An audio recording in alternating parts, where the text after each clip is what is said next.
En effet, dans un peu plus d'une heure que sera donné le coup d'envoi de cette rencontre, 8e de finale de Coupe Courage, qui va donc opposer les Grecs de l'Aris de Salonique, actuellement 3e du championnat grec, au Limoges CFP, actuellement leader de National 1. Une nouvelle fois, le Palais des Sports va retentir, et pour la deuxième fois, donc depuis le début de saison, va retentir les hymnes nationaux. La formation grecque qui est arrivée hier à Limoges, après 13 heures de voyage, s'est entraînée ce matin sous les regards d'André Buffière, l'entraîneur limbourgeois, prenant ainsi contact avec le terrain. L'équipe grecque compte 2 joueurs de plus de 2 mètres, le numéro 9, Romandis, et la vedette de Salonique est le meneur de jeu, l'américain Nick Galis, meilleur marqueur du championnat grec. L'entraîneur est un Yougoslave, Ivekovic. Limoges sera sur son terrain et devrait remporter cette première manche. Cependant, pour aller en Grèce le 11 novembre prochain, le CSP aurait besoin d'une marge de sécurité de points. Un match qui s'annonce bien sûr beaucoup plus difficile que celui d'il y a 3 semaines face aux Luxembourgeois de Dudelange, d'autant que le Limoges CSP de marque. L'équipe du CSP sera au complet, moins Vérov, qui a été blessé samedi. L'Aris de Salonique, l'équipe adverse, a déjà atteint les quarts de finale au cours des saisons précédentes. Cela pour souligner les qualités des joueurs grecs. Le match retour se jouera le 11 novembre en Grèce. Nous reviendrons dans le journal sur cette rencontre.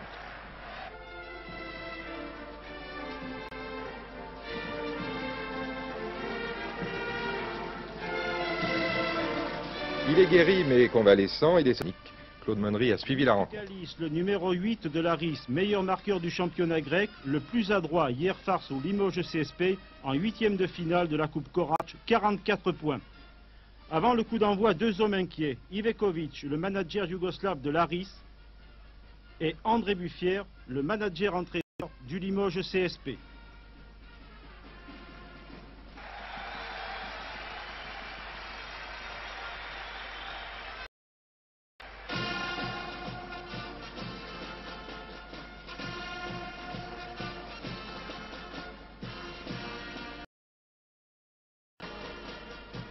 « 4200 personnes sont rassemblées sous la voûte du Palais des Sports de Limoges au moment du coup d'envoi.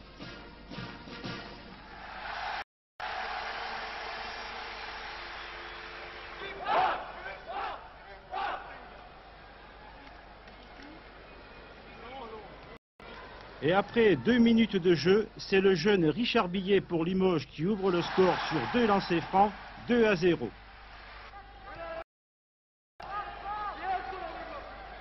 Jean-Michel Sénégal, Murphy l'Américain et Apollo Faye pour Limoges trouvent ensuite le chemin des paniers. Galis une seule fois, 8-2, l'ont joué depuis 4 minutes.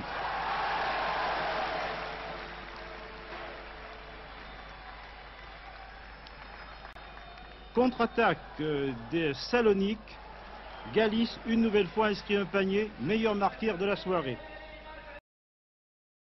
Le match va se jouer à une allure très vive, avec un Apollo Faye omniprésent sous les paniers, alors qu'une nouvelle fois, ici sur 2 lancers francs, l'américano-grec Galis va inscrire 2 nouveaux points.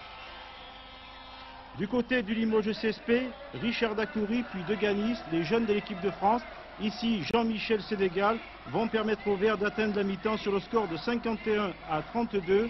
Mais portés par leur public, les Verts limougeaux s'envolaient vers une confortable victoire, 106-77.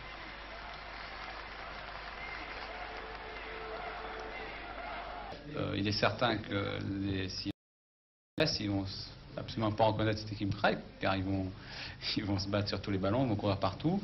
Enfin, avec l'équipe qu'on a, quand même, si on prenait plus de 29 points, je crois quand même que ce serait une grosse illusion pour le club. Ça va se jouer un peu avec les arbitres, je crois qu'on a de bons arbitres, donc il ne devrait quand même pas avoir de problème. Dans un palais des sports qui est constamment maintenant rempli. Rempli régulièrement, peut-être par les performances sportives que nous faisons, et j'en suis persuadé, et par la qualité du jeu que donnent les basketteurs limougeaux à l'heure actuelle, puisque je crois objectivement que nous avons une bonne équipe, mais une bonne équipe faite de solidarité et de complémentarité. Je ne pense pas qu'on ait de super vedettes, mais on a des équipes en équipe, et je crois que c'est ça la base du basket. Alors il faut dire également que le 16 décembre, vous vous déplacerez donc à Barcelone pour rencontrer cette équipe de Badalone, oui. Que le 13 janvier, CSP Venise. Alors comment vous allez préparer ces déplacements? Eh bien, tout d'abord, nous allons préparer le match à Limoges, Spartak de Leningrad. Ensuite, nous allons le considérer comme un déplacement normal, parce que Barcelone n'est jamais éloigné que de 700 km de Limoges. Donc nous considérons ça comme un match de championnat, vraisemblablement, c'est-à-dire des retours le soir. Par contre, nous avons de grands projets pour le Spartak de Leningrad le 20 janvier et pour Venise le 3 février. Alors, en accord avec le voyage conseil, nous allons essayer de bâtir des charters pour amener réellement le public limougeaud, voir d'abord ses équipes à l'étranger et peut-être le tourisme à la fois. Oui, vous me disiez tout à l'heure qu'en vue du déplacement à Leningrad, la Chambre de commerce de Limoges l'a déjà contacté pour éventuellement organiser une exposition oui, il est vrai que si en profitant de ce voyage des basketteurs. Voilà, ce qui est même intéressant. Si nous pouvons allier le sport et l'économie, je pense que ça serait une très bonne chose, car nous n'avons jamais caché notre but, c'est à faire parler de Limoges au maximum et amener sur le plan économique à Limoges des retombées que nous gagnerions nous sur le plan sportif. Bien alors, une poule de 4 et bien sûr, je pense, un seul qualifié. Un seul qualifié à l'issue de ces 6 matchs de mini-championnat qui entrera directement en demi-finale. Bien alors, des matchs intéressants. Villeurbanne samedi déjà à guichet fermé. Location ouverte jeudi pour Spartak de Leningrad. Le Mans le 12 décembre, le déplacement ensuite à Barcelone. Un palais des sports aujourd'hui trop petit. Fidèles supporters qui en font les frais. Hier, en moins de 3 heures, toutes les places pour CSP Le Mans ont été louées. Les différents points de vente ont été assaillis, si bien que le président Xavier Popelier a dû décrocher son téléphone. Il a même été l'objet de menaces. Il faut rappeler que le Palais des Sports contient 4200 places assises, 600 sont louées à l'année à des abonnés, il reste environ 3500 places, plus quelques sièges que l'on ajoute. Or actuellement, le public vient de très loin, des Charentes, du Poitou, de la Corrèze et de la Creuse. Cela fournit un certain nombre de spectateurs. L'on reproche aussi CSP de vendre par 50 ou 60 des places aux entreprises et de priver certains points de vente de l'attribution habituelle. Alors bien des questions qui demandent des réponses. C'est ainsi que le président du CSP, Xavier Popelier, a accepté de répondre en direct sur nos antennes à toutes les questions que voudront lui poser les représentants du CSP. Alors Xavier Popelier sera d'une part en direct dans notre émission sportive radio de dimanche 18-19 sur modulation de fréquence.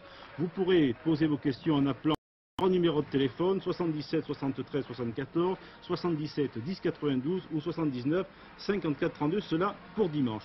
Lundi, dans le magazine télévisé sur FR3 à 19h40, le président du CSP sera dans ce studio et répondra en direct à vos questions. Vous pourrez appeler lundi le 37 35 et poser vos questions, peut-être nous résoudrons le problème. Je vous donne également en basket 2 rendez-vous sur nos antennes. Mercredi de 20h30 à 22h30, nous retransmettrons antenne radio, la rencontre de Coupe d'Europe CSP Leningrad. Cette même rencontre sera diffusée en différé sur votre petit écran le samedi 12 décembre 18h25 à 18h25. Enfin en football, en effet, dans un peu plus d'une